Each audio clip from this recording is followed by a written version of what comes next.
तो अगला क्वेश्चन देखते हैं। अगला क्वेश्चन क्या है, find the sum of first n term of an AP whose nth term is 5n-1।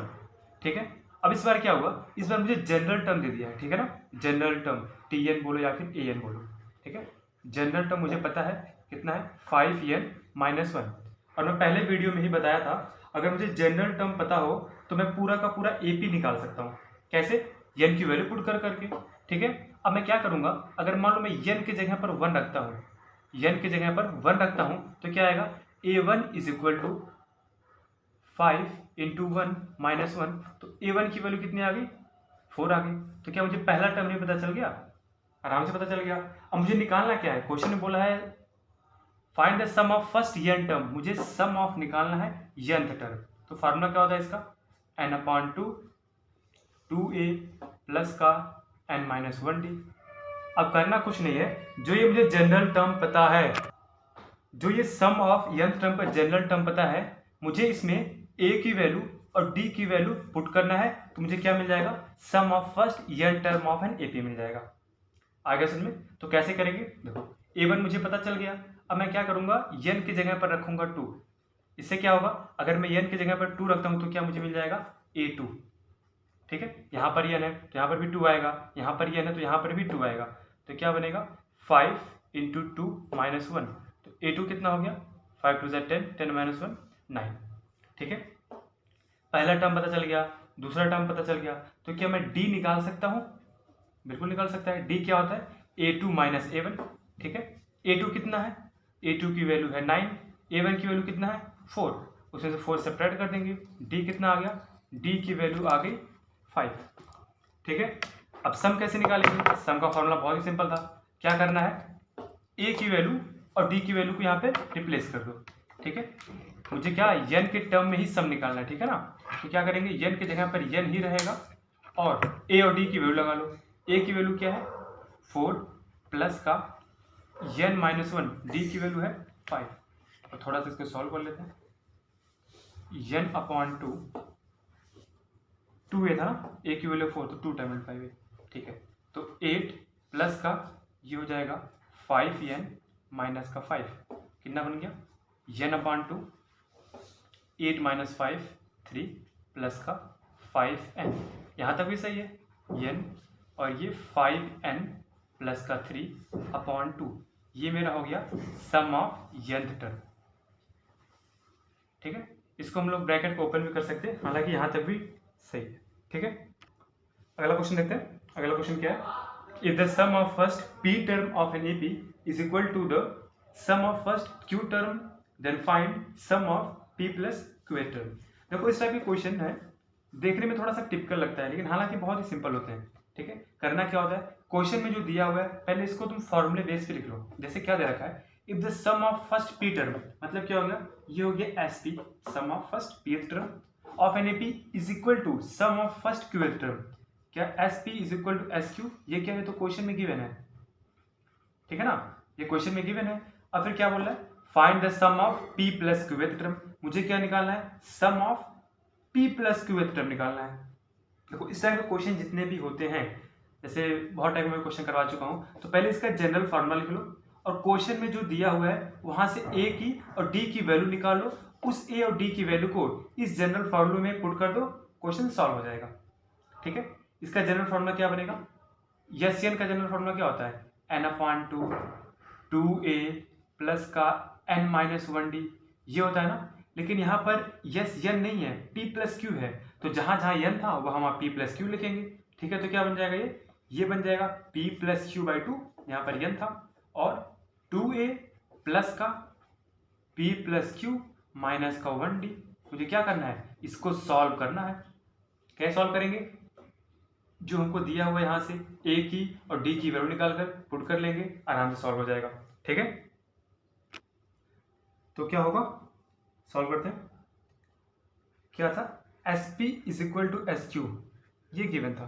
ठीक है, अच्छा ये क्या लिखा हुआ है, ये लिखा हुआ है sum of first p term ना, इसका फॉर्मूला क्या बनेगा, क्या p/2 2a प्लस का p-1d बन जाएगा, होगा ना, और ये किसके इक्वल है, इसका फॉर्मूला क्या बन जाएगा, q/2 2a प्लस का q माइनस का 1d। ठीक है, अब इसको सॉल्व करना है, करते हैं सॉल्व। देखिए मैं 2 से 2 काट दूँ, मल्टीप्लाई में ना इधर उधर जाएगा, 2 से 2 कट जाएगा। ठीक है, अब एक काम करते हैं, इसको ओपन कर लेते हैं। ठीक है, ओपन कर लेते हैं, तो ओपन करने से क्या बनेगा, 2ab प्लस का इस p का मल्टीप्लाई इससे हुआ, अब इस p का मल्टीप्लाई इससे भी होगा, इससे भी होगा, और साथ में d भी है। ठीक है ना, तो काम कर लेते हैं, ये pd बन गया और यहाँ पर p माइनस का 1 हो गया, इज इक्वल टू इसका मल्टीप्लाई इससे करेंगे तो क्या बनेगा 2aq। ठीक है, प्लस का ये क्या बन जाएगा qd q माइनस 1। आयतन में कैसे किए, इस p का मल्टीप्लाई इससे किए तो 2ab बन जाएगा, इस p का मल्टीप्लाई इससे करेंगे, यहाँ ब्रैकेट के बाहर d है ना, तो इस d का मल्टीप्लाई भी इससे होगा और इस p का मल्टीप्लाई भी इससे होगा, तो p और d को एक साथ लिखकर इसको ऐसे लिखते हैं। ठीक है, अब सॉल्व करते हैं इसको। एक मैं काम कर रहा हूँ, सबको मैं इस साइड ला रहा हूँ। ठीक है, अब ध्यान से देखो, इन दोनों को अगर मैं इस साइड लाता हूँ और डायरेक्टली मैं 2a ले रहा हूँ कॉमन। ठीक है, क्या कर रहा हूँ, डायरेक्टली मैं 2a ले रहा हूँ कॉमन, तो 2a लेने से, कॉमन लेने से क्या होगा, यहाँ पर बचेगा p और ये इधर आएगा माइनस में, तो क्या बन जाएगा माइनस का q। ठीक है, इसमें क्या कर रहा हूँ मैं, अब इन दोनों में भी मैं डायरेक्टली d को ले रहा हूँ कॉमन। ठीक है, इन दोनों में मैं डायरेक्टली d को ले रहा हूँ कॉमन, तो यहाँ पर क्या बचेगा, d आ चुका है कॉमन, तो क्या p माइनस 1 बचेगा, और ये जब इधर आएगा माइनस का q माइनस 1 बचेगा ना, ये प्लस का था इधर आ चुका था तो माइनस का हो गया है। अब इसको सॉल्व करना है और ये किसके बराबर है, सब के सब 0 के बराबर है। ठीक है, इसको थोड़ा सा सॉल्व करते हैं, ये हो गया 2a p minus q plus का d। इसको एक काम करते हैं, ओपन कर लेते हैं, p का मल्टीप्लाई करेंगे तो p स्क्वायर माइनस का p, ये माइनस का q स्क्वायर प्लस का q इज इक्वल टू 0 होगा ना, ये माइनस प्लस माइनस और माइनस माइनस प्लस। ठीक है, अच्छा ये 2a p minus q plus का d, इसको अगर ध्यान से देखें तो ये p square minus q square लिखा हुआ है। अब इन दोनों में क्या कर रहा हूँ, माइनस को ले रहा हूँ कॉमन, और ये क्या बन जाएगा p माइनस q बन जाएगा इज इक्वल टू 0। आया समझ में, इन दोनों में क्या किया हूँ, माइनस को कॉमन लिया हूँ, जब माइनस को कॉमन लेंगे तो ये माइनस वाला प्लस का बन जाएगा और प्लस वाला माइनस का बन जाएगा। ठीक है, फिर से 2a p minus q plus का d, यहाँ पे देखो, यहाँ पे a square minus B square वाला फॉर्मूला यूज हो रहा है। a square minus B square क्या होता है, एक ब्रैकेट में a प्लस बी और एक ब्रैकेट में a माइनस बी, और ये तो पहले से ही p माइनस क्यू ऐसे पड़ा हुआ है, और ये सब किसके बराबर है, इज इक्वल टू 0 के बराबर है। ठीक है,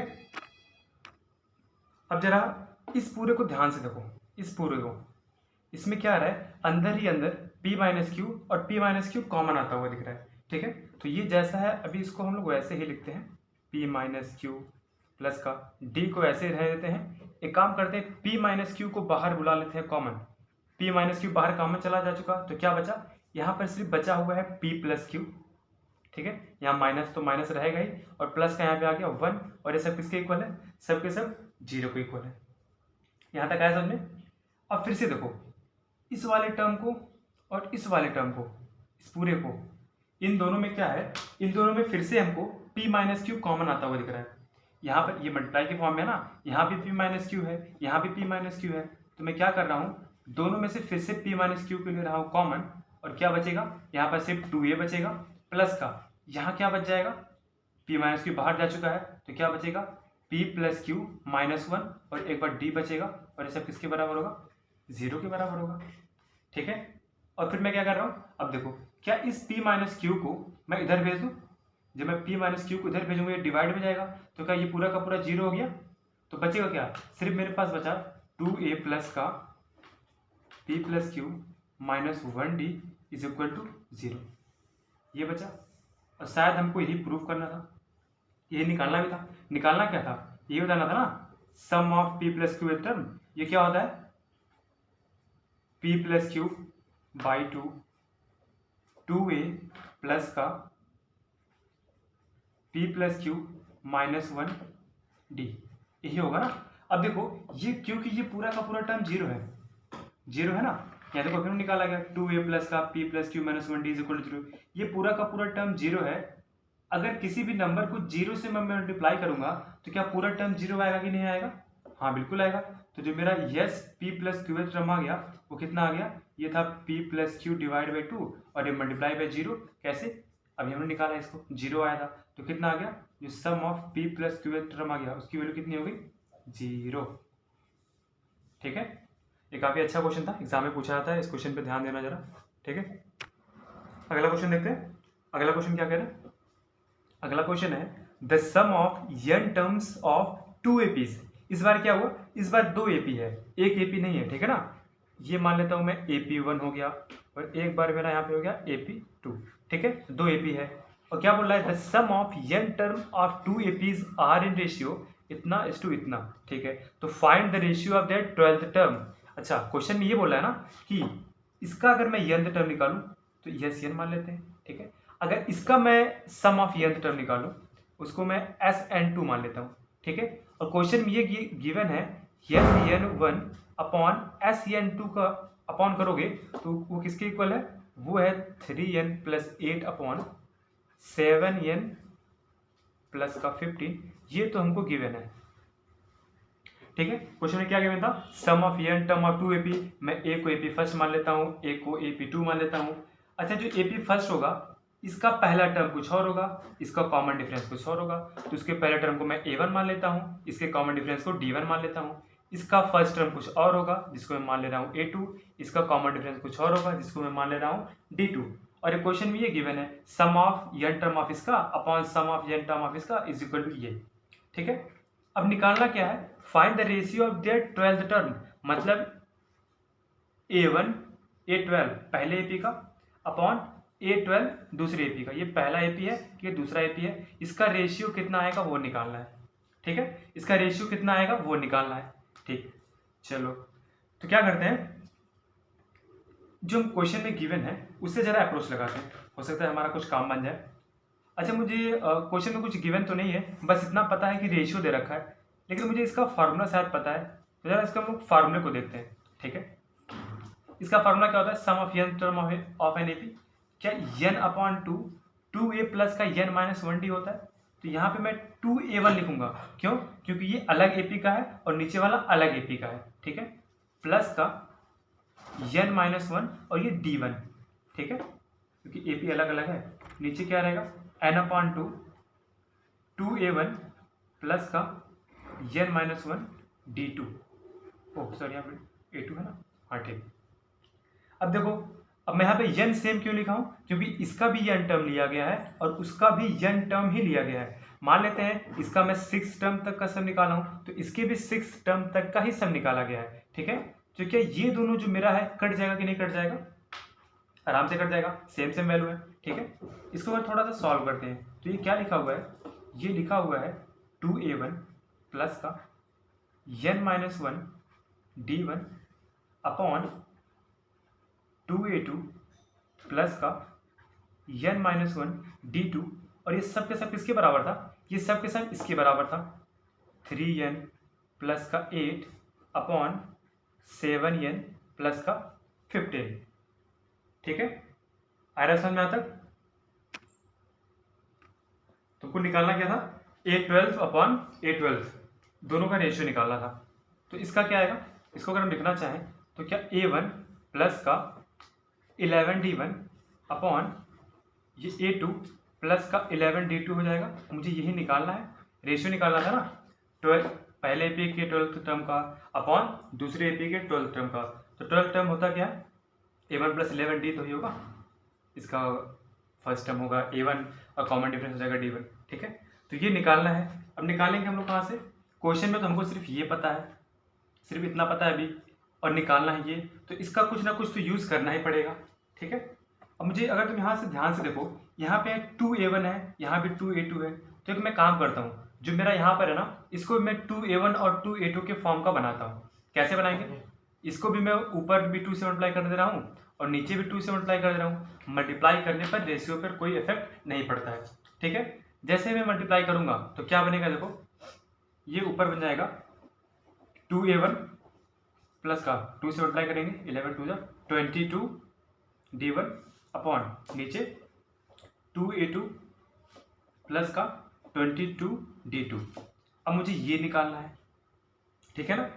अब अगर तुम यहाँ पे ध्यान से देखो, ये वाला ये जो टर्म दिख रहा है, इसको अगर ध्यान से देखो, इन दोनों को अगर तुम कंपेयर करो ना, क्या हुआ है, यहाँ पे 2 है, यहाँ पर भी 2 है, ठीक है। यहाँ पर 22 आया है ना, तो क्या इस 22 के जगह पर मैं 23 माइनस d1 लिख सकता हूँ, 2a1 प्लस का 22 के जगह पर 23 माइनस 1d1 अपॉन ये 2a2 प्लस का 23 माइनस 1d2, ये लिख सकता हूँ ना। और ये किसके बराबर है, इसका रेशियो दे रखा है 3, ये किसके बराबर है, ये दे रखा है 3n प्लस का 8 अपॉन 7n प्लस का 15, ठीक है। समझ में आया क्या किए हैं, a1 प्लस जो रेशियो निकाला था a1 plus 11d1 upon a2 plus 11d2, मैं इसको 2 में कन्वर्ट कर लिया हूँ। 2 में क्यों किया हूँ, क्योंकि मुझे क्वेश्चन में 2 का फॉर्म का कुछ दे रखा है, तो ये क्या बन जाएगा 2a1 प्लस का 22d1 अपॉन 2a2 प्लस का 22d2।